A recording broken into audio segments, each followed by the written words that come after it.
Israel and the Palestinian armed group Islamic Jihad have declared a truce, raising hopes of an end to 3 days of Israeli bombardment in Gaza that has killed at least 44 Palestinians, including 15 children. The truce began at 11:30 p.m. local time on Sunday despite a flurry of Israeli air raids and Palestinian rocket attacks up until the last minute.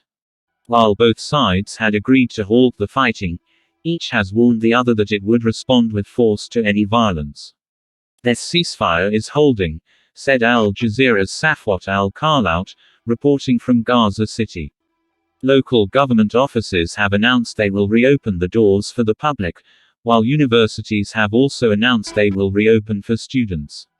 The municipality of Gaza and other municipalities have also announced they will send their equipment to remove the rubble and try to do an initial assessment of the destruction. Since Friday, Israel has carried out heavy bombardment across Gaza, flattening buildings and striking refugee camps. The Israeli military said it has been targeting members of the Islamic Jihad, including the group's senior commanders, but according to Palestinian officials, almost half of the 44 people who died have been civilians.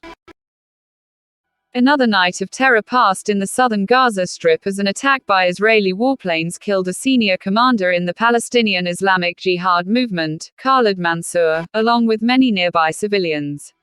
Until the early hours of Sunday, civil defense and rescue crews continued to retrieve the bodies of the dead and wounded from under the rubble of the refugee camp, despite limited equipment.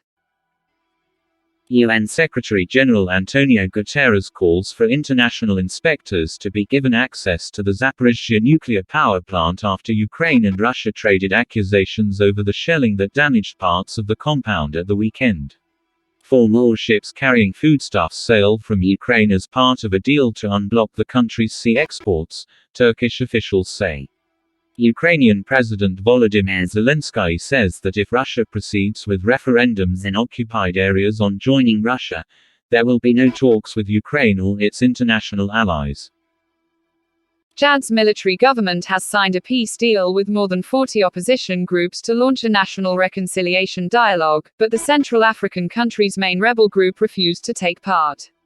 Under the accord, signed in the Qatari capital, Doha, on Monday, talks aimed at paving the way for a presidential election will start on August 20. Since March, Qatar has been mediating between opposition groups and the military government of Mahamat Idris Deby Itno, a general who seized power after his father died in a battle with rebels last year. But the Front for Change and Concord in Chad, the main rebel group, said it would not sign the deal despite last-minute efforts by Qatar's mediators. In a statement released in Doha before the deal was signed, FACT said it rejects the accord that will be put to signatories on Monday. It added that the participants in the national dialogue would not be treated equally and demanded a new committee be set up to organize the talks, as well as the release of rebel prisoners from government prisons. However, FACT remains available for dialogue anywhere and anytime, added the statement from the group, which is estimated to have between 1,500 and 2,000 fighters. FACT fighters led the rebel offensive in which Deby's father, Idris Deby Itno, who had been president for 30 years, was killed. Chad has had little stability since its independence in 1960, and the coming talks are being widely watched, as the country is seen as a key ally in international efforts to counter armed groups fighting around the region. Qatar's foreign ministry said the talks, to be held in Chad's capital, N'Djamena, would seek inclusive national reconciliation. China is continuing military exercises surrounding Taiwan that have disrupted shipping and air traffic and substantially raised concerns about the potential for conflict in the region. Since Thursday, China has conducted a series of huge military drills around Taiwan that have been roundly condemned by the United States and other Western allies. China has carried out fresh military drills around Taiwan, defying calls for it to end its largest ever exercises encircling the democratic island. The exercises include anti-submarine drills, according to social media posts from the eastern leadership of China's ruling Communist Party's military arm, the People's Liberation Army on Monday.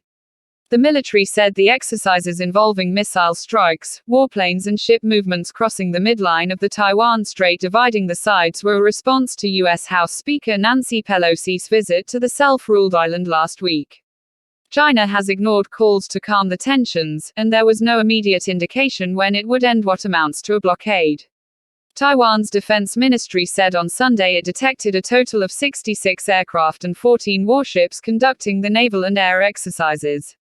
The island has responded by putting its military on alert and deploying ships, planes and other assets to monitor Chinese aircraft, ships and drones that are simulating attacks on the island of Taiwan and our ships at sea. Be aware with the world. APN Broadcast Service.